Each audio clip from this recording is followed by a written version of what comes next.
우리 할렐루야 샬롬 하고 인사합니다. 할렐루야 샬롬 샬롬 샬롬 샬롬 샬롬 샬롬. 하나님 사랑합니다. 여러분 주 안에서 사랑합니다. 여러분들 잘 보셨어요? 저는 그 오선지 나와 있던 그 학생 이야기를 통해서 예수님이 사람을 보내셔가지고 저 아이를 고치고 구원해 주셨구나 하는 생각을 해서 어제 감동을 받았습니다. 요즘 들어 사회적으로 나타난 현상 가운데 하나가 현실 도피, 그죠? 그러다 보니까 공상, 망상이 굉장히 많아지죠. 왜 현실에서 도피하려고 할까? 아마 현실의 문제를 타파할 능력이 없어서 아까 그 학생도 그렇죠. 죽어버릴까? 죽여버리고 죽어버릴까? 오죽이나 하면 얼마나 괴로웠으면, 그죠? 너무 안타깝죠? 그래서 어저께 사무엘에게 물어봤습니다. 너희 학교에는 아이들을 그렇게 때리거나 그런 그 왕따로 인해서 괴롭힘 당한 애들이 없니? 그랬더니 있기는 있다고.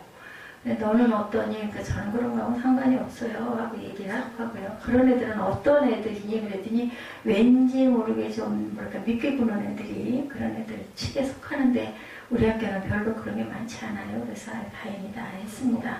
동아대 인문과학대학 학자인 박은경 교수는 국제신문 칼럼에서 이런 이야기를 합니다.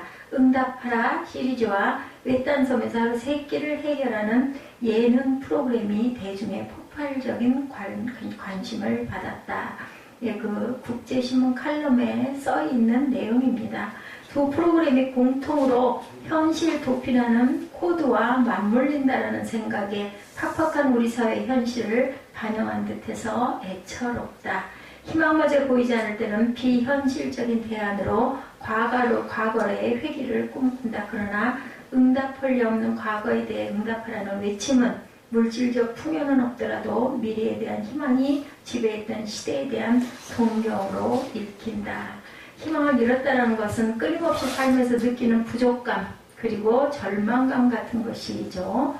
오늘의 기적은 바로 빈들에서 아무것도 없는 제자들을 통해 진정한 필요한 것이 무엇인지를 채우시는 예수님의 기적입니다. 우리 일부 새벽 예배 시간에는 지붕을 뚫고 침상을 드러내린 그 4사람의 친구 이야기, 그래서 예수께서 내 죄사함이 받았다라는 내용이었었어요. 거기에서 지붕을 뚫고 내리면 고소를 당하겠죠. 오늘날 같은 경우 남의 집 지붕 뚫었다가는 붙잡혀가요. 세월함을 찹니다. 병원 고사하고, 그죠? 네, 예수께서 주시는 귀한 교훈은 집이 중요한 게 아니라 무엇이 중요하다? 생명이 중요하다라는 거죠. 예수님은 이렇게 생명 살리는 일을 굉장히 소중하게, 율법이나 뭐 이런 거하고 차원이 다르죠. 주일도 누구를 위해서? 우리를 위해서 주신 주일이다. 오늘도 마찬가지입니다. 먹을 것을 주시는, 필요를 채워주시는 예수님. 저는 이 예수님의 오병이어의 기적을 통해서 예수님이 그 침상을 그 지붕을 뚫고 내린 그 친구들의 그 사랑과 믿음을 통해서, 그리고 또한 예수님의 병 치유의 은혜를 통해서 제가 은혜를 참 많이 받았습니다. 우리는 어디에서나 어느 곳에서나 필요한 사람들이 되어야 하는데, 때로는 가끔은 사람들 속에서 필요하지 않은 사람을 하나님이 필요로 하실 때도 있구나. 이게 바로 하나님의 은혜구나 하는 생각을 했습니다. 그죠? 현실 세계에서 관계가 굉장히 중요합니다. 것들이 중요하고, 가족이 중요하고, 연인이 중요하고, 배우자가 굉장히 중요하죠. 하나님은 그냥 기적을 이루시진 않아요.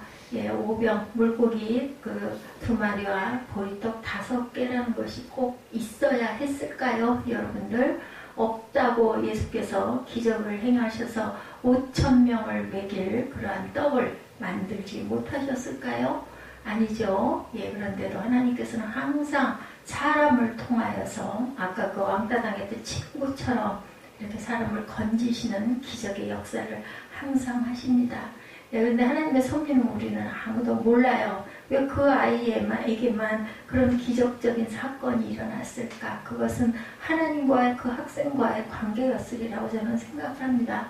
우리는 항상 어느 곳에서나 항상 하나님의 은혜를 갈망하는 하나님의 자녀들이 되어야 되겠다. 아까 우리 김예지에게 그런 얘기를 했습니다. 기도할 때 구체적으로 해라. 뭐 이렇게 쓴다고 하나님이 이루어주시겠어? 라고 생각하면은 참 한나를 써도 안 됩니다. 그런데 내가 이렇게 열심히 쓰고 입술로 고백하고 열심히 예배드리고 열심히 하나님께 헌신하고 하나님께 물질 드리고 이러면 하나님께서 분명히 이루어 주실 거야 라는 그 믿음.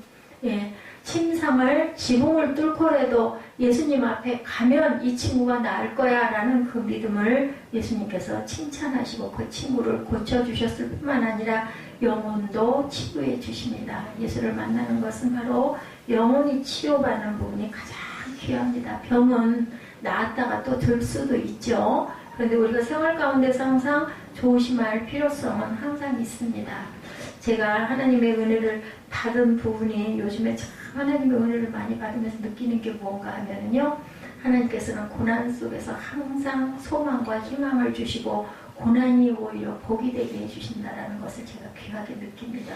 우리 교회가 부흥, 우리 세상에서 얘기하는 숫자적인 부흥이나 물질적인 부흥이나 이런 부흥이 있어서 잘 나가는 교회였다면 제가 이런 하나님의 귀한 축복을 받을 수가 있었을까? 이런 은혜를 경험할 수가 있었을까? 제 그릇이 그만 못했다라는 거죠. 그렇기 때문에 하나님께서는 이렇게 저를 붙들어서 아픔을 통해서 또한 없는 것들을 통해서 있는 것으로 하나님께서 귀한 은혜를 부어주신다라는 생각을 해봅니다. 예수께서 들으시고 오늘 말씀의 기적은 예수님의 사역 가운데 굉장히 많이 알려진 누구도 아는 우리 유치부 아이들도 아는 오병이어의 기적입니다. 우리가 흔히 오병이어의 기적이라고 부르는 물고기 2마리와 보리떡 5개를 가지고 5,000명을 먹인 일이죠. 13절의 시작이 예수께서 들으시고 여기서부터 시작이 되고 있습니다. 보면 12장에 또 비유에 대한 것들이 나오고 있죠. 천국은 마침 갓에 감춘 보화 같다라고 이런 부분들의 3가지 비유가 나오고 그리고는 14장에는 세례 요한이 돌아가요. 그래서 그것을 보고 굉장히 마음 아파합니다. 그리고 나서 예수께서 이 사건을 들으시고 배를 타고 떠나서 빈들에 가시니 무리가 듣고 여러 고을에서 걸어서 따라갔다. 누가? 세례 요한이 옥에 갇혔다가 참수를 당한 그 부분 때문에 마음이 아파서 예수님께서 빈들로 가셨어요. 뭐하러 가셨을까요? 기도하러 가셨겠죠. 그랬더니 많은 무리가 따르는 이러한 사건의 이야기입니다. 그러다 보니까 말씀 듣다 보니까 배가 고파요. 해는 뉘엿뉘엿 지고 종일 그죠? 지금처럼 예배 시간이 2시간 3시간 이런 게 아니라 그때는 너무나 말씀 전하는 사람도 귀했고 성경도 거의 없었고 구약밖에 없었고 그 성경이 누구나 가질 수 있는 게 아니죠. 회당이나 가야 있었기 때문에 막 그걸 돌려가면서 읽고 이 학사들이 읽어주죠. 그걸 들으면 언제부터? 새벽부터 저녁까지 빈들 같은 넓은 터에서 서서 듣습니다. 너무너무 사모해하면서 아멘하면서 듣는 그 시대였었어요. 그러다 보니까 저녁 때 되니까 먹을 게 어디 있겠어요. 아무것도 없죠. 얼마나 배가 고팠겠습니까. 그러니까 예수님께서 들으신 거예요. 오늘 기적의 배후에 아픈 예수님의 마음이 있었다는 것을 우리는 절대 잊어버리지 말아야 되겠다. 예수께서 마음 아파하세요. 제가 앞서가려고 할 때 예수님께서는 어떤 상황을 통해서 자꾸 막으시기도 합니다. 도대체 이렇게 하면 참 좋을 것 같은데 왜 이게 이렇게 안 돼? 우리가 이럴 때가 있어요. 여러분도 아마 있으실 거예요. 그때는 한번 좀 돌이켜 생각해 보세요. 내가 너무 앞서가고 있지 않은가? 내가 너무 물질에 매여서 염려하고 있지 않은가? 내가 너무 관계에 눌려서 염려하고 있지는 않았나? 이런 생각을 저는 해봤습니다. 예수께서 들으시고 라고 시작합니다. 바로 전에 아까 말씀드린 대로 마태복음 14장 1절에서 12절에는 자신의 사촌이기도 하죠. 세례 요한이 함께 그죠? 이사벨과 누구예요? 그 마리아와 엘리자벳이죠. 임신을 해가지고 만나는 장면 여러분들 아마 아실 겁니다. 세례 요한의 목이 잘렸어요. 사촌 형이기도 하죠. 6개월 먼저 태어났습니다. 세례 요한은. 그 소식과 그 제자들이 그의 몸을 장사 지냈다는 소식을 예수님께 전합니다. 그 소식을 들은 예수님께서는 13절에 배를 타고 떠나서 빈들에 가시니 아까 제가 말씀드린 대로 기도하려고 가셨을 겁니다. 빈들이 영어로는 solitary place라고 되어 있습니다. 혼자 배를 타고 아무도 없는 곳으로 떠나신 거죠. 여기서 떠나라는 말도 withdraw라는 말인데 의도적으로 자신이 피하신 거예요. 그런데 사람들이 예수님을 그곳으로 가셨다는 소식을 듣고 따라갑니다. 왜 따라갔을까요? 기적을 자꾸 일으키시니까. 그죠? 예, 기적 일으킨 일들이 굉장히 많으시죠. 비유가 있고 그 앞에 보면 겨자씨와 누룩의 비유, 또 비유로 말씀하신 까닭, 가라지의 비유, 또 그리고 그 밭의 비유, 이런 비유들이 쭉 나타납니다. 예, 성령을 모독하는 죄에 대해서도, 씨 뿌리는 비유에 대해서도 13장, 12장에 계속 나타나죠. 예, 자신들의 필요를 따라가는 거죠. 대중들은 누구나 그렇습니다. 종종 공인이 된다는 것은 자신의 감정에 충실할 권리를 잃어버리는 것이다 라는 생각이 듭니다. 아까 제가 하용조 목사님 그리고 조영규 목사님 이야기를 일부에 잠깐 했습니다. 공인이죠. 이한나 목사는 공인이 아닙니다. 공인이지만 사람들이 다 아는 사람이 아닐 경우는 상관이 없는데, 그렇게 아주 목회자라도 공인으로 알려질 정도로 대단한 분들은 수술을 할 때도 아무 데나 할 수가 없어요. 드러나면 안 되기 때문에 모르는데 비밀리에 몰래 이렇게 하게 되죠. 그리고 자신의 그 병이나 질환에 대해서 절대로 비밀입니다. 밝히질 않습니다. 그랬다가 성도들이 시험 들까 봐서 그러죠. 사도 바울도 병이 있었어요. 그리고 뭐 아는 사람을 고쳤어요. 베드로도 마찬가지예요. 그런데 지난주에 장모의 병은 못 고쳤죠. 사도 바울도 자기 병을 아무리 기도했지만 내 은혜가 너에게 족하다라는 말씀으로 그냥 그 병을 짊어지고 갑니다. 이렇게 목회자들은 누구나 알고 보면, 내용을 들어보면, 또 일전에 윤호빈 목사님, 제가 그 화감교회를 잠깐 몇 달 나갔는데 엄청 멀죠. 그 목사님도 병원에서 당신은 얼마 못 살고 불치다라는 얘기를 듣고는 약봉다리를 다 집어 던져버렸다고 그러죠. 그리고 또 목회를 이렇게 대단하게 하시는 그러한 역사도 일어나는 걸 우리가 주변에서 실제로 있는 일입니다. 인생을 살면서 힘들고 어려운 일, 슬픈 일을 만나도 아무 일 없는 것처럼 사람들을 대해야 할 때도 있어요. 누가 공인들인 경우에는. 그리고도 정말 여기서 저기 강단을 올라가지 못할 것 같아서 조영기 목사님은 기도하셨다고 그러죠. 선교에 아프리카 쪽 선교 갔다가 도저히 몸을 일으킬 수가 없어가지고 하나님 망신당하지 않게 강단까지만 걸어가고, 왜냐면요 강단은 이렇게 짚을 수가 있어요. 저도 아마 이렇지가 못하면 서서 설교하면 못할 겁니다. 하나님의 은혜입니다. 이게 다 그죠. 사람은 다 외면해도, 가족도 외면해도, 뭐 배우자도 마찬가지입니다. 외면해도 마지막 붙잡아 주시는 분은 하나님이시라는 거.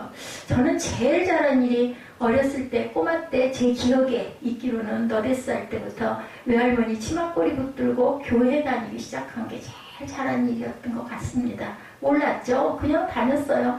지금 같지 않고 그 시대에는 재미있는 일이 별로 없잖아요. 그러다 보니까 교회를 쫓아다니고, 그죠? 어린이 그 주일 성경학교라고 하죠. 그런 데 가가지고 그 마루장에다 무릎 꿇고 앉아가지고, 그때도 그랬던 것 같아. 맨 앞에 앉아가지고 그 큰 두루마리를 이렇게 넘기는 찬송가.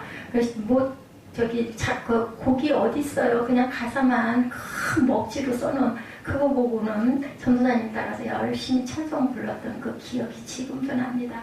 그 정말 잘했던 것 같고, 왜 그렇게 교회가 좋았는지. 그때는 거기서 그렇게 맛있는 걸 뭐 매번 주거나 이런 거 없었어요. 그냥 풍금 하나 가지고 풍금에 맞춰가지고 찬송가 따라 부르고 율동하는 게 너무너무 재밌고 좋아서 다니게 되고, 제가 배추를 등에다 지고 그 추수감사제였던 것 같아요. 연극했던 기억이 납니다. 그게 제일 잘한 일이었어요. 몰랐죠. 예, 몰랐습니다. 제가 이전에는 왜 모르고 있었을까. 그 찬양, 우리 에서 집사가 막 놀리죠. 그 찬양만 부르면 제 생각이 난다고 하면서. 그런데 정말 은혜를 받은 것 같아요. 그 가사가 너무너무 저희가 주시는 말씀 같아가지고. 잘 나갈 때 알았으면 얼마나 좋았을까. 근데 사람은 잘 나갈 때는 그런 것을 느끼기가 힘이 든 것 같아요. 너무 좋으니까, 너무 기쁠 일이 많으니까, 너무 그저 빠질 일들이 많으니까. 그런데 그러지 못할 때 하나님이 붙들어 주시는 그 은혜를 이렇게 귀하게 깨닫고, 제가 주일마다 여러분들에게 설교를 하면서, 여러분들은 어떠실지 모르겠어요. 저는 엄청나게 은혜를 많이 받습니다. 예, 죄송합니다 여러분들에게. 여러분들은 아이고 나는 그냥 맨날 그냥 하는 얘기냐, 설교가 좀 짧았으면 좋겠는데 하실 수 있겠는데, 저는 너무너무 은혜를 받아서 설교가 자꾸 길어지는 것 같습니다. 예수님이 한적한 곳으로 가신다는 이야기를 듣고 사람들이 전부 다 쫓아갔어요. 그때는 무슨 교통수단이 있었겠습니까? 다 걸어서 따라가는 거죠. 예, 그렇게 자신을 따라오는 사람들을 바라보시면서 예수님의 마음에는 긍휼히 여기는 마음이 드셨다. 14절이죠. 예수께서 나와서 큰 무리를 보시고 불쌍히 여기사 그 중에 있는 병자를 또한 고쳐주십니다. 기도하러 가시려고 했는데 사람들이 너무너무 많이 따라오다 보니 바라보니 그때는 지금 우리 눈으로 보면 아마 형상이 거지 형상들이 아니었을까 싶습니다. 그 시대에 예수님 줄줄줄 따라다니는 그러한 그 사람들의 모습이 지금처럼 잘 입고 잘 먹을 때가 아니었죠. 그러다 보니까 아픈 자들은 좀 많았겠습니까? 여기서 불쌍히 여기다라는 말, 컴패션입니다. 예, 예수님을 따라오는 군중의 아픔을 공감하셨다라는 뜻을 갖고 있습니다. 예수님의 기적을 보면 거기에 늘 주님의 마음이 있죠. 제가 아까 일부 예배 때 저 팔을 기른 이야기를 제가 하면서 웃었습니다. 그냥 위가 또 떡잎이 누렇게 돼갖고 시들시들해져가지고 마음이 안타까워서 저기 잘 커야 내가 잘 먹을 수 있을 텐데 저거 시들어서 썩어서 속이 나중에 되게 흐물흐물해져요. 그 줄기는 먹지도 못해요. 저 어떡하나 하고는 열심히 관찰을 해가지고 물을 자꾸 줬더니 신기하게 저기서 싹이 길어나고 누런 잎이 다 없어지고 그냥 더 신나잖아요. 그래서 열심히 하루에 한두 번씩 물을 줍니다. 이런 주님의 마음, 사랑의 마음, 살리고 싶은 마음이 예수님께는 커다랗게 있었다는 거죠. 아파하시는 마음 때문에 불쌍히 여기시고 기적을 행하시는 주님이 어느 곳에나 계십니다. 여러분들 안에도 계셔요. 성령께서 계십니다. 근데 왜 안 나타나실까요? 안 찾으셔서 그래요. 무시하셔서 그래요. 외면하셔서 그래요. 에휴 그런 게 어딨어. 이런 마음 때문에 그렇습니다. 아마 굉장히 중요한 것을 깨닫게 되는데 기적은 능력을 보여주는 게 아니고요. 아파하는 마음과 사랑하는 마음을 보여주는 것이다. 아까 그 선도부 학생 얘기에 저는 은혜를 받았습니다. 어땠어요? 그 일진회라는 게 굉장히 무서운 조직인 줄 알았는데 선도부였다고 하죠. 예, 그래가지고 그 학생이 그 교실에 우연히 눈이 마주친 거예요. 그 학생하고 딱. 근데 마주치는 순간에도 느꼈을 것 같아. 뭔가 읍조여 있고 겁먹고 있는 것 같은 모습을 눈 속에서 보지 않았을까. 그래서 가서 책을 빌려달라고 그러고 예, 말을 붙이고 책을 살펴보니까 막 구두발자국이 있고 괴롭힘 당한 것 같은 이상한 느낌이 들어가지고 좀 이건 심하다 하고 그 아이를 지키느라고 매일 한 번씩 가니까 주변에서 괴롭히던 아이들이 멀어졌죠. 그죠? 근데 하루 병원 간 사이에 또 아이가 괴롭힘 당한 걸 보고는 그 5명을 그냥 다 아주 작살이 나게 패해서 그렇게 정합 처분을 받는 그런 내용의 이야기. 사람을 통해서 역사하시는 하나님. 그 학생의 마음에 얼마나 죽고 싶을 정도로 괴로움이 있었고 간절함이 있었을까 저는 그 생각을 해봤습니다. 이게 바로 그 마음, 불쌍히 여기는 그 마음이 그 학생의 마음속에 있지 않았을까. 결국은 그걸 딛고 승리하죠. 그죠? 원하는 예고에도 들어가고 그 작곡을 하는 일도 이루게 되는 일상 속에 나타나는 일이에요. 그게 무슨 기적의 사건이 아니라 저와 여러분에게도 얼마든지 일어날 수 있는 일이다.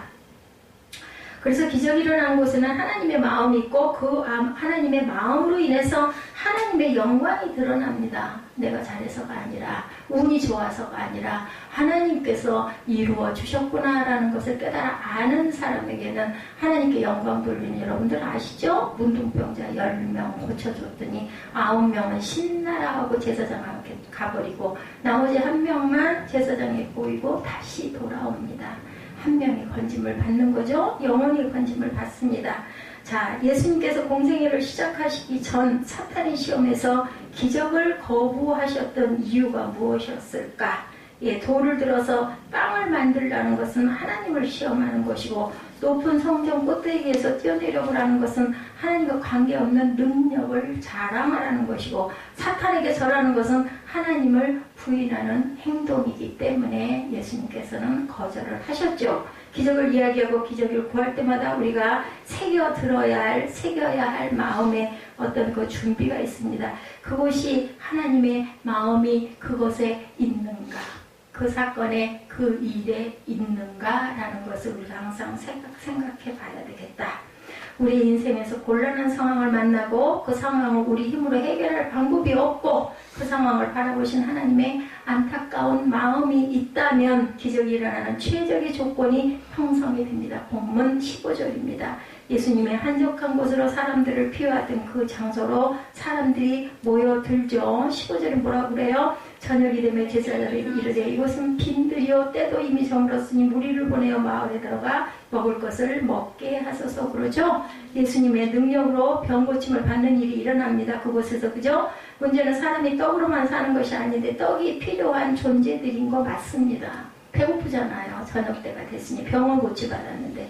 근데 이곳에는 현실적인 문제가 떡이 없어요. 해결할 방법이 없습니다. 필요는 있는데 해결할 방법이 없고 이 곤란한 상황을 어떻게 대처할 것인가. 제일 좋은 방법은 현실 도피. 아까 제가 말씀 초두에 현실 도피하는 사람들이 굉장히 요즘 많다고 얘기했죠. 해결책이 없으니까. 그냥 어느 세계로 가요? 여러분들 조심하십시오. 공상의 세계로 가게 됩니다. 허구의 세계를 연모하게 되기도 합니다. 사모하기도 합니다. 때로는 뭐 드라마나 아니면 영화를 통해서 내 그 해결하고 싶은 어떤 부분의 것들을 대신 대리만족을 하기도 합니다.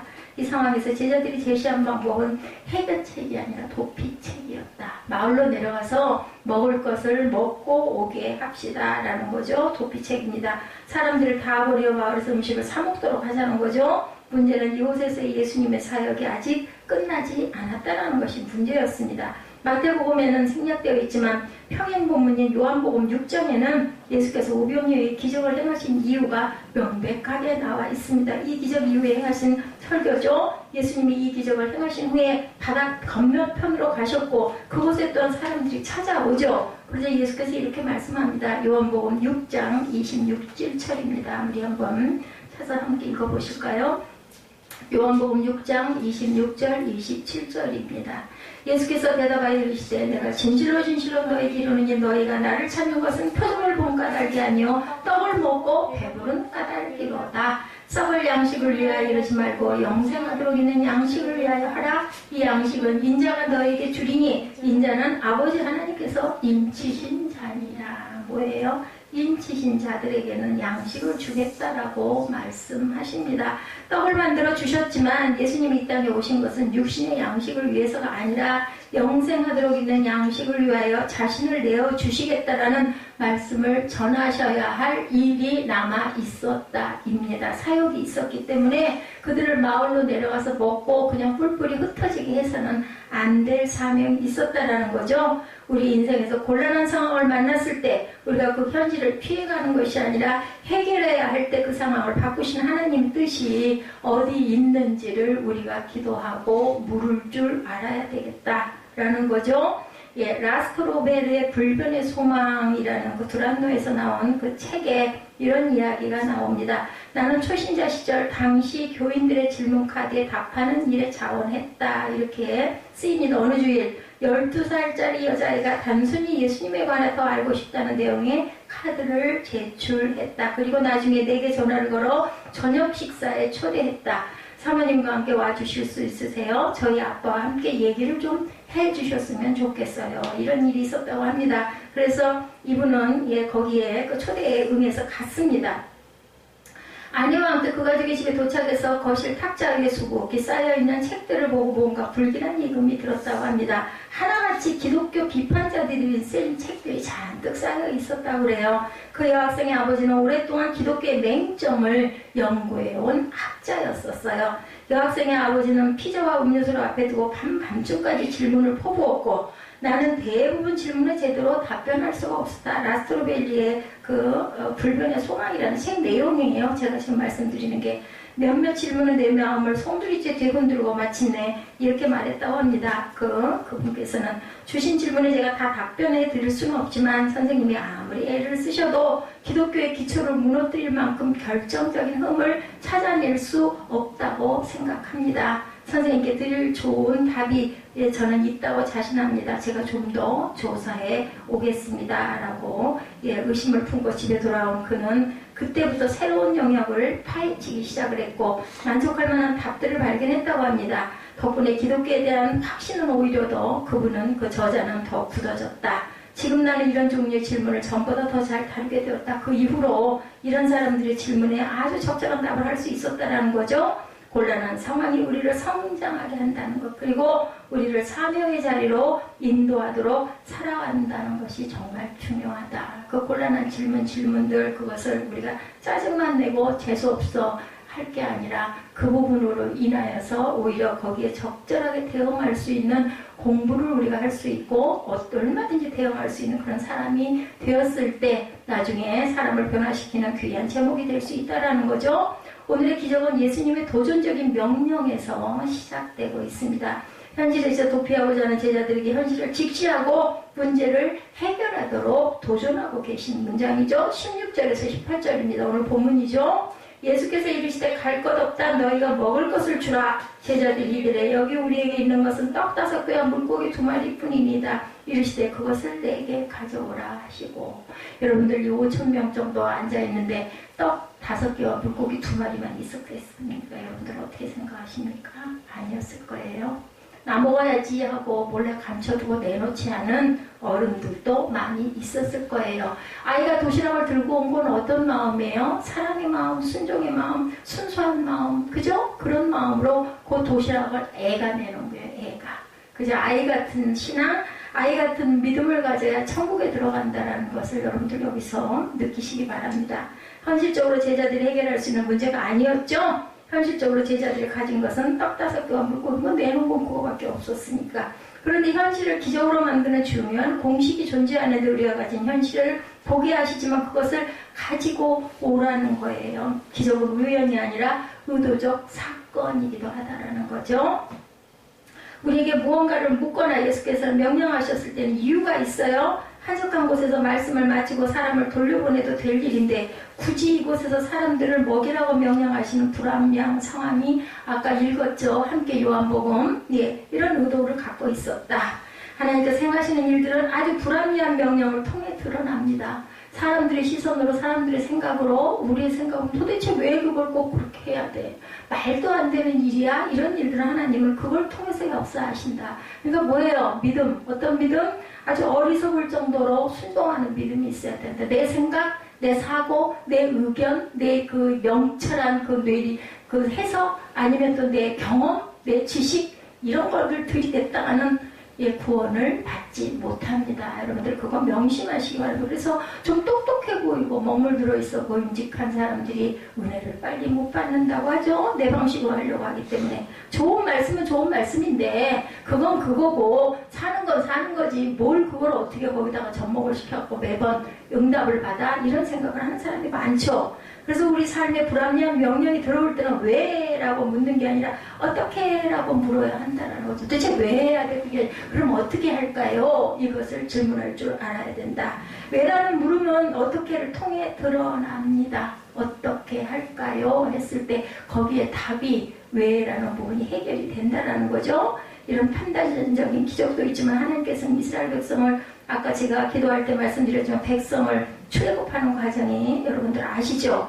애국과 이스라엘이라는 구도 속에 이게 가능할 수나 있었겠는가, 그죠? 그런데 기적을 행하시는 하나님의 방법은 이해하기 굉장히 힘듭니다. 아, 진짜가 아닐 거야. 근데 그건 옛날에 그 과학적인 부분들이 이제는 조금씩 오히려 거꾸로 증명이 되고 있다고 그러죠. 왜 광야에서 40년을 헤매도록 왜 하셔요? 가라고 했으면 직선 코스면 며칠? 2주이지만 해결되는데 10하루길이라고 나와 있어요. 10하루길. 그 길을 40년을 돌 수밖에 없었어요. 믿음 다 떨어지고, 그죠? 입술로 고백한 대로 못 들어가고 말죠. 그렇게 돼버리고 맙니다. 2세대만 들어가죠. 누구만 들어가요? 모세도 못 들어가고, 아론도 못 들어가고, 누구만?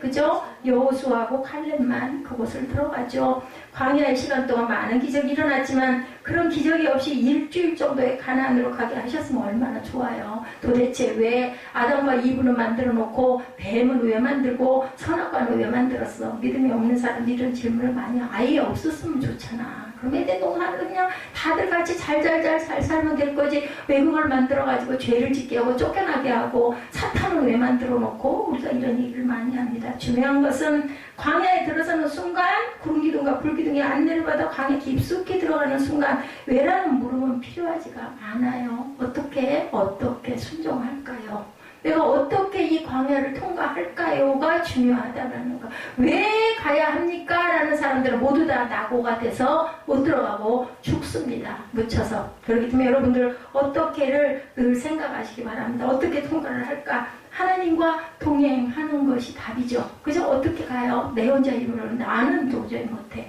근데 하나님이 함께 하시면 내가 할 수 있다. 이 생각이 중요하다. 이스라엘 백성이 가나안을 앞에 두고 요단강을 건너고 모세가 누고선을 앞에 두고 죽고 여리고성을 무너뜨리는 일을 경험하면서 이스라엘 백성들은 깨달은 것이 있었습니다. 왜 하나님이 40년을 광야에서 보내게 하셨는지, 왜 광야에서 만나와 메추라기를 주셨는지. 사실 직선으로 인도해 주셨다면 만나의 기적도 없죠. 가나안에 달아들 수 있어요. 바로 들어갈 수 있어요. 오늘의 기적이 바로 그런 상황입니다. 사람들을 돌려보내면 될 일을 굳이 이 광야에서 먹이라고 하십니다. 예, 불편하시면은 예배 참석 안 하셔도 돼요. 억지로 고통스럽게 계시지 않아도 됩니다. 사람들을 돌려보내면 될 일을 굳이 왜 이 광야에서 먹이라고 하실까? 그리고 제자들에게 너희들이 먹이라고 또 명령하시는 건 뭘까? 그죠? 예, 이제 필요한 것은 왜가 아니고 어떻게가 되어버리고 말았어요. 예수님이 모르실까요? 예, 보리떡 5개하고 물고기 2마리로 사람들을 5,000명을 먹일 수 있을지 없을지를 예수님이 모르시겠느냐는 거죠. 그 제자들도 다 아는데, 어린 아이도 아는데, 도대체 말도 안 되는 이 일을 왜 하라고 하실까? 물고기 2마리에 떡 5개 뿐인데, 그리고 나서 뭐라고 그러세요? 4개로 갖고 와, 그거. 그죠? 그렇게 말씀하십니다.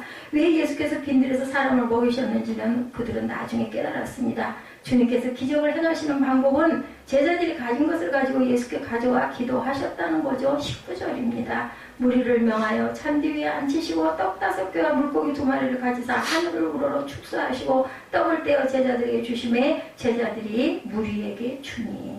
오병이어의 기적을 통해 우리가 가장 많이 들었던 해석은 작은 것이지만 주님께서 축사하셨다라는 것, 그리고 그 떡을 제자들을 통해 나누셨다라는 것, 하나님께서 만드시는 기적을 사람들을 통해 보게 하셨다라는 것, 이게 우리 본문을 통해서 보통 보편적인 사람들이 깨달는 그러한 내용입니다. 여기서 아주 중요한 말씀 가운데 하나가 바로 여러분들 축사라는 단어예요. 축사. 2가지 단어가 결합되어 있죠. 축복하고 감사하다라는 말, 바로 축사입니다. 여러분들 안수 받으시죠? 안수할 때 제가 뭐라고 기도합니까? 축복합니다 라고 기도합니다. 예수님의 눈에는 불쌍한 사람이 보였고 그들의 병을 고쳐주시죠. 문제는 날이 저물자 먹을 것이 없어요. 제자들은 안타까운 마음에 이 상황을 어떻게 해야 할지 예수님께 묻죠. 근데 너희가 먹을 걸 주래. 뭘로 줘요? 그죠? 거기서 묻죠. 어떻게 줍니까? 예수님의 대답은 해결이 아니라 제자들을 오히려 근심하게 했다라는 것. 너희가 먹을 것을 주어라. 여러분 기가 막힐 때 있죠. 아니 나는 가진 것도 없고 나는 능력도 없는데 도대체 왜 내가 이걸 감당해야 돼? 여러분들 이럴 때 아마 많으실 겁니다. 주라고 그래요. 하나님께서는. 근데 네가 감당하라고 그래요. 도대체 어떻게 하냐고. 어떻게. 제자들이 근심할 수밖에 없었던 것, 그들이 가진 것으로 문제를 해결할 수가 없어요. 이걸 맨날 하루 이틀도 아니고 어떻게 이걸 하냐. 그들이 가진 것이라고는 이제는 다 떨어지고 밀가루에 한 움큼밖에 없는데 도대체 살 길이 없다. 사료밖에 과부가 외치죠. 이거 가지고 떡 만들어서 아들 두 아들하고 먹고 그냥 죽으리 했을 때 엘리야가 거기 와서 그거 만든 거 나 좀 주소 합니다. 여러분들 같으면 주겠어요? 저 같아도 얼른 집에다 냉큼 넣을 것 같아요. 아유, 내가 이거 당장 없으면 죽는데, 굶어 죽게 생겼는데. 근데 살목값은 어땠어요? 어차피 죽을 거. 그거 하나 먹고 죽으나 그냥 죽으나 마찬가지다. 예, 선지자가 달라고 하시니까 줘야지. 그랬더니 어떻게 됐습니까? 밀가루 통에 밀가루가 마르지 않고 기름병에 기름이 끊이지 않았다라고 나타납니다. 하나님이 만드시는 기적이에요. 달라고 하시면 묻지 말고 드리세요. 드리고 나면은 주님이 굶기시지 않습니다. 주님이 채워주십니다. 제가 여러분들에게 그거 헌금, 주일헌금, 그거 받아가지고, 그거 채워가지고 하려고 여러분들의 말씀 드렸겠습니까? 어려운 말씀입니다. 헌금 얘기는 정말 어렵습니다. 그런데 드린 이유는 제 마음에 계속 그게 찔림으로 왔기 때문에 말씀드린 거예요. 전에 우리 한 2년여 모였던 걸 거예요. 아마 그 금액적인 부분이 그게 모여 있었잖아요. 그것이 여러분들이 주신 헌금입니다. 그런데 그거를 내용적으로 분석을 해보면요. 거의가 다 제게 왔던 것들을 그냥 저는 100% 하나님께 쏟아부어서 모아놨어요. 비상시에 쓰려고. 제가 알았겠습니까? 이런 날이 있을지 전 몰랐어요. 교회에 어떤 어려움이 닥치면 교회 부분을 해결해 나가야 되니까, 예, 은행에 가서 연마다 갚으라는 숫자 있잖아요. 10%씩 갚으라는 거. 그게 눈앞에 깜깜했을 때도 그 생각을 못했어요. 얼마나 있는지 저는 몰랐기 때문에. 근데 하나님께서 오병이의 기적을 주시죠. 예, 고칠 수 있을 만큼의 것을 감당할 수 있게 해주신다라는 거죠. 그들이 가진 것이라고는 떡 5구야 물고기 2마리인데 우리는 자신이 가진 것을 아무것도 할 수 없다고 저는 그랬습니다. 자동차 때도 그랬습니다. 정말 몰랐습니다. 여러분들이 설마 몰랐겠어? 그런데 제 대답은 하나님은 아셔요. 알고 계셨다라는 거죠. 예, 주님 우리가 가진 것을 무엇이든지 할 수 있다라고 말씀하신다. 우리가 좋아하는 말 가운데 하나가 영광, 여러분들 좋아하시죠? 우리의 성공을 통해서 하나님께 영광 받으시기를 원하신다라는 고백입니다. 예, 아까 우리 예지한테 기도 가르쳐 줄 때도 하나님께 영광 돌리게 해주세요 라고 기도하자라고 얘기했습니다. 그런데 우리를 통해 하나님이 영광을 받으신다는 말이 우리가 그럴싸한 성공의 욕구를 포장하고 있을 때 참 굉장히 많이들 사용합니다. 예, 커다란 울림이 되었던 또 하나 책이 내가 왕 바리새인입니다 라는 고백의 책입니다. 허운석 선교사님의 글이었는데 그분이 성공하는 정반대의 길에서 말기 암으로 인해 사람들에게 외면당할 때 하나님의 축복을 간증하는 설교 중에 일부가 나와 있어서 제가 은혜를 받았습니다. 요즘은 왜 이렇게 아픈 사람들에 대한 것들이 많이 눈에 뜨이는지 몰라요. 여러분들 아마 정보 비타민 이렇게 보시면서 도대체 이한나 목사가 전에는 안 그러더니 왜 맨날 이런 걸 자꾸만 틀어서 같이 볼까? 그죠? 제가 몸에 불편한 부분도 있어서 있거든 한 건데 하나님께서는 또 때에 이런 부분에 은혜를 주시는 것 같아요. 요즘 제가 목회 정보를 이용했는데 거기에 올라오는 짧은 글들이 하나도 없어요. 영상도 하나도 없어서 제가 찾다 보니까 되도록이면 우리 성도님들이 나와 함께 느끼면서 누리면서 또한 조금 좀 신경도 좀 쓰면서 집중할 수 있는 뭔가를 좀 함께 보고 찾아보고 싶다 해서 방향이 제가 지금 글이 갔는데서 도움을 참 많이 받습니다. 그분이 성공가는 정반대의 길에서 말기암으로 인한 간증입니다. 하나님은 내게 암이라는 시련을 주셔서 도살당할 양같이 여기게 하셨습니다. 그 선교사님의 글이에요. 사람들로부터 저 선교사는 무슨 큰 죄를 지었기에 저런 병이 걸렸나. 제가 이런 이야기를 김진숙 목사님에게 했었습니다. 젊은 날 몸을 잘 돌보지 않고 교만하고 잘났다고 높은 구두 신고 그리고 엄청나게 많이 걸어다니고 운동도 하루에 2-3시간씩 땀을 있는 대로 바가지로 흘려대고 아마 쉽게 얘기해서 조그마한 대야로 하나씩은 흘렸을 것 같아요. 그렇게 적당하게 아까 뭐라 그래요? 30분 정도 등에 땀이 촉촉히 날 정도 가장 좋다고 하는데 아이고 그걸로는 말도 안 되죠. 신이 안 차죠. 그래서 러닝머신인데도 막 이 러닝머신 바닥으로 물이 줄줄 흘러날 정도로 그렇게 운동을 했더니 결과가 이렇게 됐어요. 너무 지나친 거죠. 조심하지 않아서 죄가 많아서 죄를 너무 많이 지어서 교만의 죄를 많이 지어서 그랬더니 그 목사님이 그건 아니죠 라고 얘기를 하더라고요. 예수님이 다 사하셨는데요. 우리가 몸을 잘 돌보지 못한 건 잘못이지만 죄 때문에 그런 건 아닙니다. 그냥 하나의 위로로 들었습니다. 근데 말씀하시네요. 오늘도 내 죄사함을 받았노라. 찬양 중에도 말씀을 하시네요. 이전에 내가 왜 몰랐던가 하나님의 그 은혜를. 어떤 교회는 건강할 때는 나를 그렇게 초청하더니 병이 드니까 교인들이 시험에 든다면서 그 선교사님을 단에 세우지 않았다고 합니다. 하나님이 이렇게 나를 천대받게 하심으로 내 영혼을 보호하십니다. 그 선교사님의 고백이에요. 내가 뭐라고 하나님 이렇게 내 영혼을 간수하십니까? 인간적인 눈으로 보면 비참하지만 그분의 끔찍한 사랑을 알기 때문에 말로 다할 수는 감사를 드리게 됩니다. 그분의 고백입니다. 그리고 내가 받은 이 고통과 괴로움은 다른 사람에게는 예수 그리스도의 떡과 포도주가 된다. 정말 이것이 감격스럽습니다. 그분이 이렇게 고백을 했어요. 선교사님 나도 그 사람을 맞고서 할까봐요. 모함을 당해 억울하다고 호소하는 어떤 분에게 나는 이렇게 대답을 해 주었습니다. 그 선교사님의 이야기예요. 억울하니까 고소할 거라고 하는 그런 그 성도에게. 그런데 그 사람의 못된 것은 사람들이 다 알지요. 당신이 꼭 참고 있다는 것도 사람들이 다 압니다. 그러자 그분이 무슨 말인지 알겠습니다 라고 얘기하더랍니다. 우리가 겪는 고난은 다른 사람에게는 예수 그리스도의 떡과 포도주가 된다라는 거예요. 오병이의 기적을 보면서 우리가 생각합니다. 이 기적은 우리가 가진 것 우리가 누리는 영광을 가지고 일어난 기적이 아니라는 것. 가장 보잘것없고 이루어질 수 없는 일을 축사하심으로 일어났다는 것을 여러분들 잊지 마시기 바랍니다. 축사가 뭐라고 그랬어요? 축복과 감사라고 얘기했죠. 때로 우리의 부끄러움이 그리스도의 몸이 되어 나누어 줄 수가 있죠. 내 부끄러움이, 그죠? 제 부끄러움이 여러분에게 감사로 나눠줄 수가 있다. 제가 이런 경우를 당했기 때문에 여러분들을 위해서 더 많이 기도하게 되고, 설교할 때도 될 수 있으면 알아듣고 깨달았으면 좋겠다라는 그런 마음이 더 많이 일어납니다. 때로 우리의 고통과 괴로움을 감내하는 모습이 떡과 포도주가 되어서 전달될 수도 있다는 것을 잊지 마시기 바랍니다. 작은 것에서 시작된 오병이어의 기적이 놀라운 이유는 제자들은 자신들이 할 수 있는 최선의 방법을 이야기하죠. 무리를 보내어 마을에 들어가 먹을 것을 사 먹게 하소서.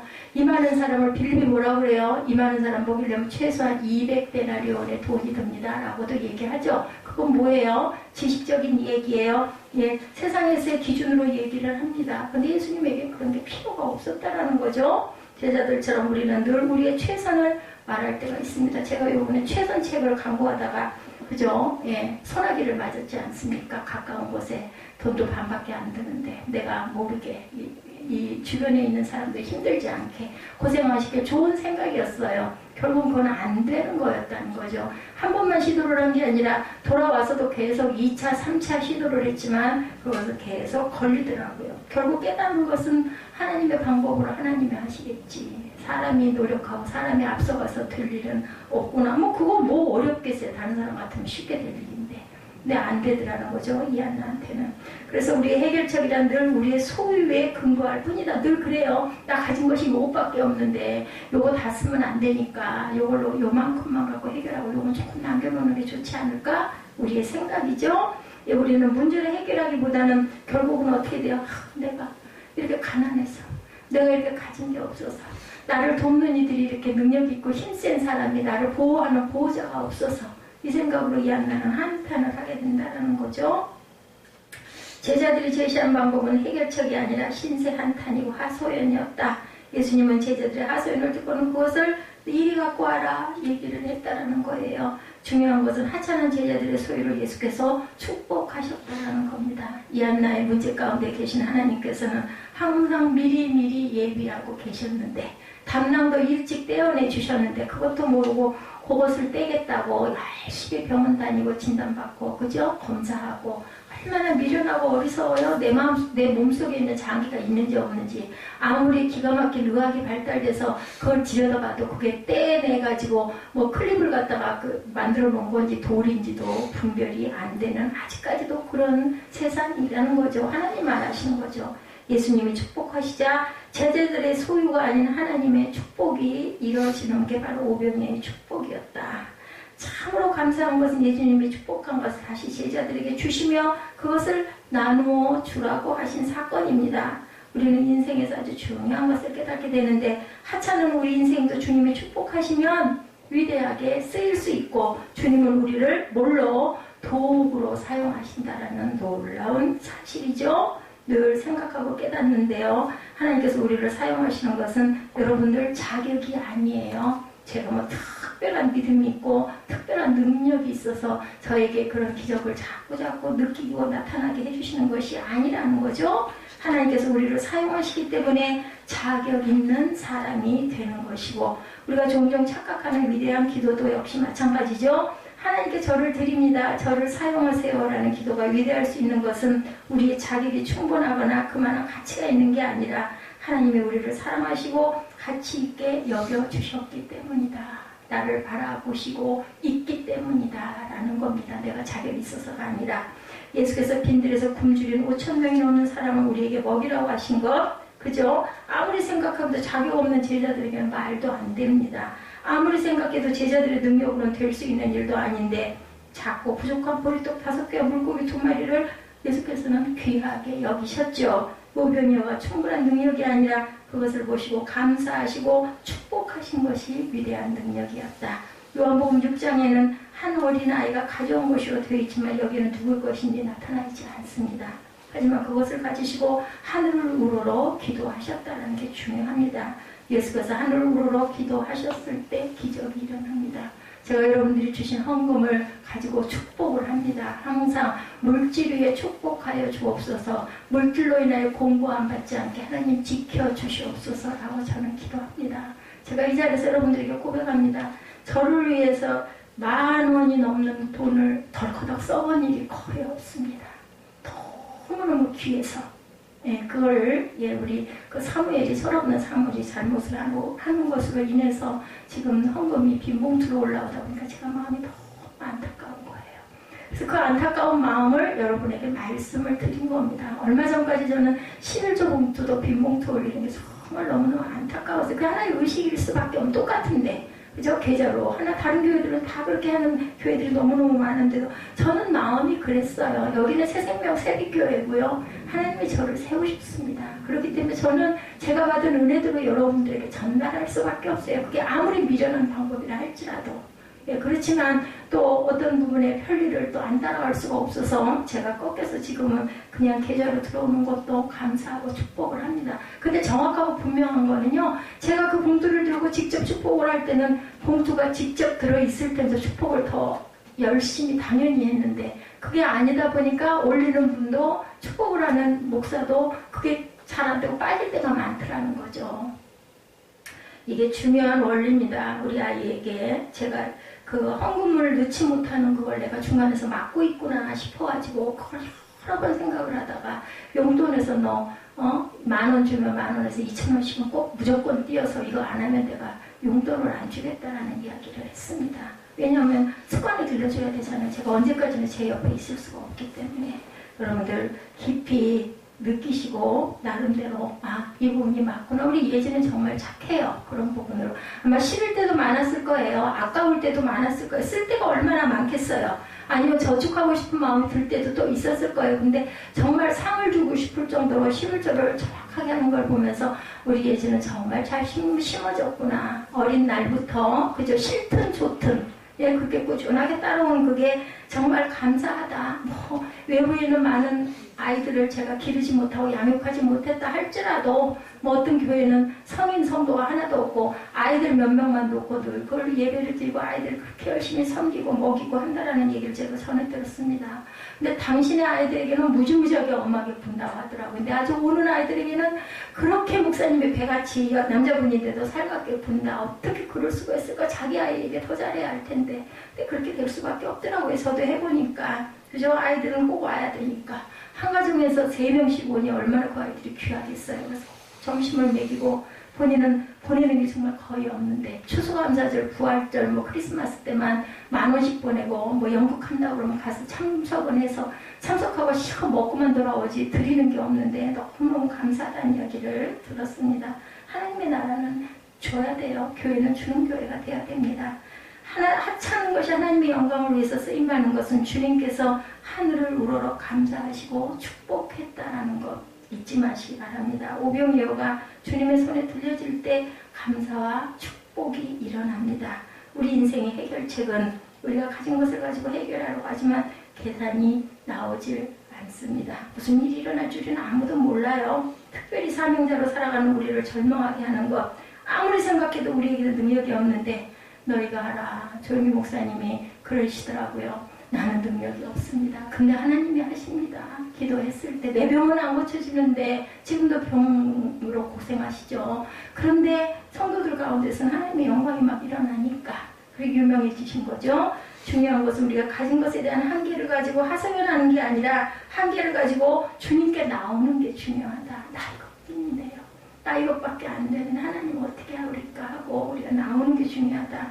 보리떡 5개와 물고기 2마리를 가지고 축사하시기 전에 19절에 보니 우리를 명하여 잔디 위에 앉히시고 합니다. 왜 우리를 앉히셨을까요? 성경에 너희가 가진 것은 이것뿐인데 하나님이 행하시는 것을 봐라 라는 뜻이에요. 아주 중요한 것을 보이기 전에 잠시 침묵과 여유를 가지라는 거죠. 그러니까 우리의 뭣도 중요해요. 예배드리는 자세도 중요합니다. 그냥 그 본론이 중요한 게 아니라, 그죠? 그래서 준비 기도한다, 준비 찬송한다, 이런 이야기 있죠. 그죠? 예, 1등을 발표하기 전에 북치고 막 긴장 고조시키고 클라이막스를 막 하지 않습니까? 어느 곳에서도 보면 우리 인생의 클라이먹스, 우리의 능력이 극대화되는 순간이 아니라 우리가 가진 것을 가지고 하나님께 쓰임받기를 기대하는 것이 중요하다. 내가 할 수 있는 것을 다 하고 이제 하나님이 하실 일을 기대하며 기다리는 순간입니다. 마치 중요한 순간을 기다리는 아이가 뭐해요? 침을 꽉 삼키죠. 기다리다가 무슨 일이 일어날지 궁금해가지고. 우리 어린 날 기억 안 나십니까? 출애굽기 14장 14절입니다. 홍해를 앞에 두고 바로의 군대들이 뒤를 쫓아오는 순간에 모세가 말하죠. 너희는 가만히 있을지니라. 그리고 모세가 기도하고 지팡이를 내밀었더니 바다가 갈라지는 역사가 일어납니다. 우리는 잠잠히 기다릴 줄 알아야 합니다. 여호수아서에 보면 출애굽한 백성이 가나안에서 첫 번째 전투를 벌이고 여리고성을 무너뜨리기 위해서 7일 동안 성을 돌 때 하나님께서 여호수아를 통해서 백성에게 명령한 것, 성을 돌 때 뭐 하지 말아라? 아무 소리도 내지 말아라 라고 말씀하시죠. 매일 한 바퀴씩 성을 돌아도 아무 일이 일어나지 않는 순간에 불평하거나 소리를 내지 말라는 거죠. 아무 일도 일어나지 않는 순간에 하나님께서 뭐하고 계시니까? 일하고 계시니까. 우리가 조용히 앉아 있어야 하는 것은 하나님께서 일하는 순간이 되었다는 것을 깨달아 알라는 것입니다. 나의 가진 것을 내어놓고 내 능력을 하나님께 맡기고 기대하는 것이 우리 인생 최고의 순간이라는 것을 잊지 마시기 바랍니다. 기적이 일어난다는 것은 우리 인생에서 최고의 일이 일어난다는 거죠. 기적은 보통 일어나는 게 아닙니다.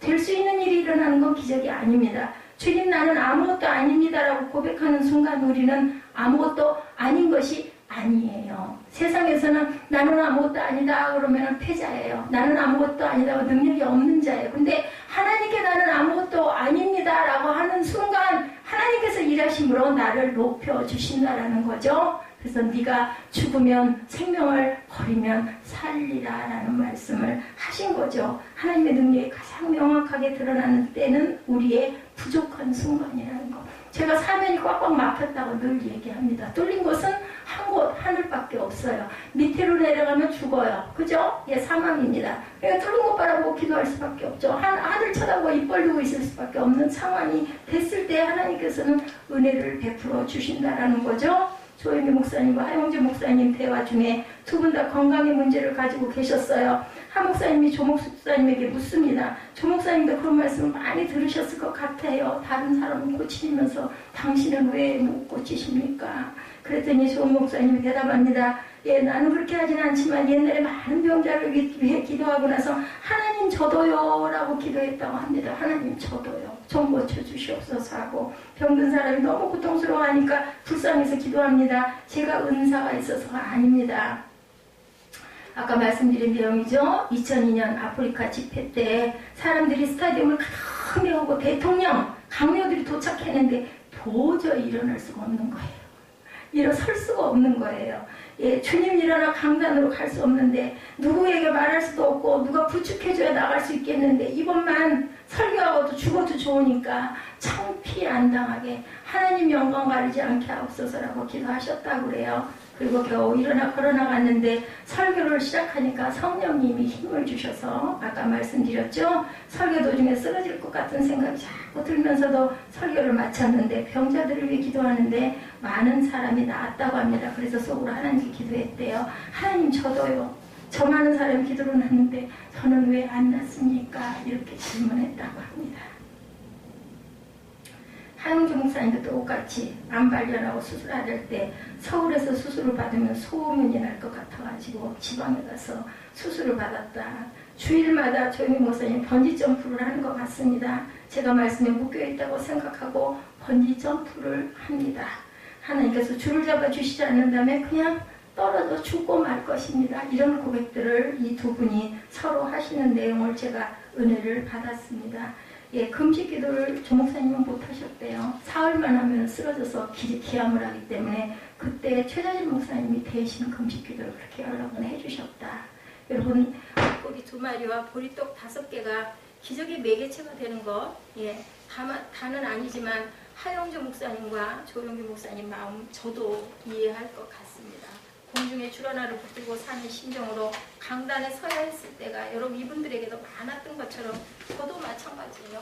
아침에 일어날 수 있을까라는 생각을 많이 합니다. 그런데 하나님은 아침이면 또 새 힘을 주시고 번쩍 일어날 수 있도록 은혜를 항상 주신다라는 거죠. 예, 공중에 줄 하나를 붙들고 매달려 있는 것 같은 그런 순간들 저만이 아니라 여러분들도 분명히 계실 겁니다.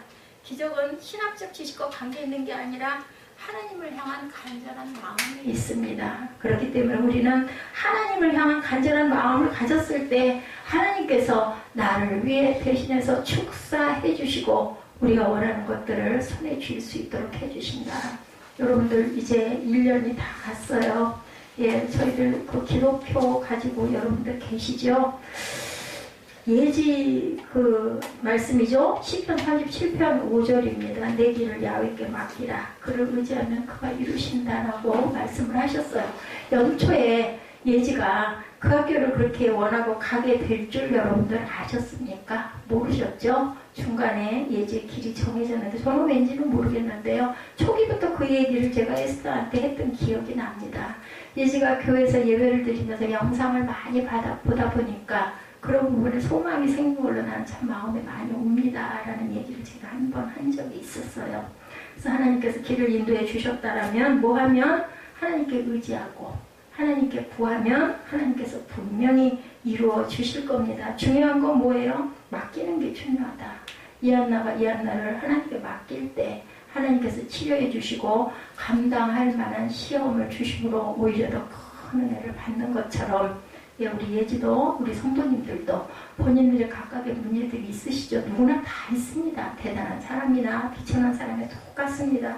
하나님께 맡기고 내가 일하려 하지 않고 나는 내 자리에서 내 최선을 다할 때 하나님께서 어떻게 이루어주세요? 합력하여 선으로 이루어 주실 줄 믿습니다. 우리 찬양하시고 축도로 예배를 마치도록 합니다.